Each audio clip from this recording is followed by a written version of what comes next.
that came from the IRS. That's our claim.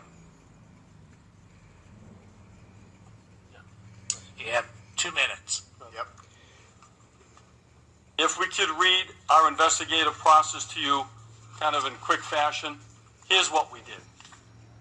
We went to the 990s. We're financial investigators. We started with the returns that the foundation filed.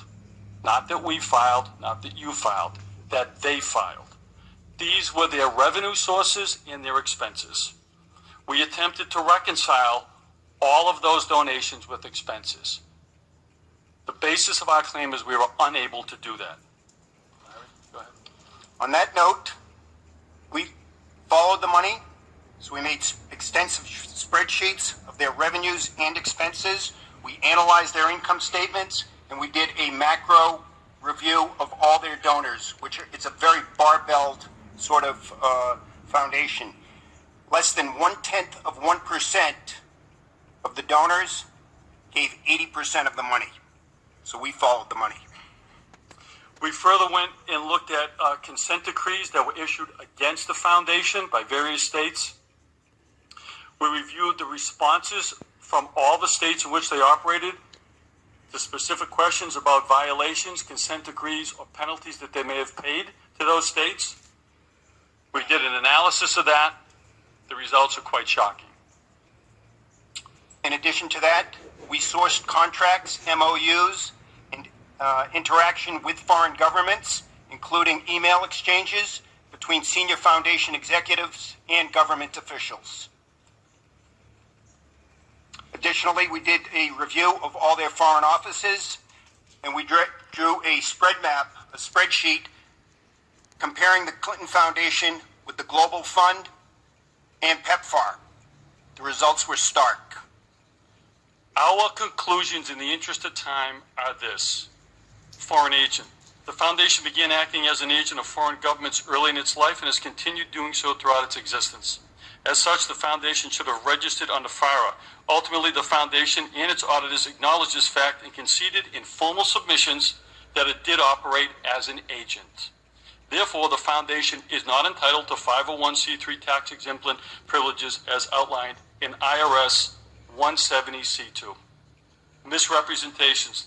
The Clinton Foundation did not comply with the requirements of 501c3 in that it far exceeded the purposes detailed in its original Articles of Incorporation filed December 23, 1997, and subsequently reaffirmed in numerous other records across many jurisdictions, including with NARA. The Foundation did pursue programs and activities for which it had neither sought nor achieved permission to undertake. Such was the case even before the completion and transferal of the Presidential Library in 2004. As such, representation by the Foundation to donors was a misrepresentation of the approval, organizational tax status allowing it to raise funds for the Presidential Library and related programs therein. In these pursuits, the Foundation failed the organizational and operational test 501c3 Internal Revenue Code 7.25.3.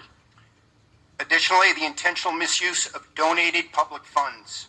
The Foundation falsely attested that it received funds and used them for charitable purposes, which was in fact not the case. Rather, the Foundation pursued an array of activities, both domestically and abroad.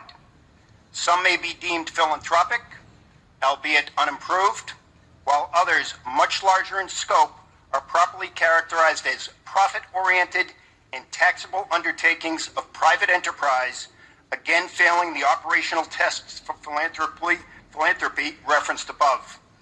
The investigation clearly demonstrates that the Foundation was not a charitable organization per se, but in point of fact was a closely held family partnership. As such, it was governed in a fashion in which it sought in large measure to advance the personal interests of its principals as detailed within the financial analysis of this submission and further confirmed within the supporting documentation and evidence section. Our last finding, donors' responsibilities. The private foundations that donated to the Clinton Foundation are themselves subject to tax payments on the donations that they made to the foundation under code IRC 4945. unless they meet specific conditions as outlined in IRS Code 727-19-582. Completed. Thank you for your time.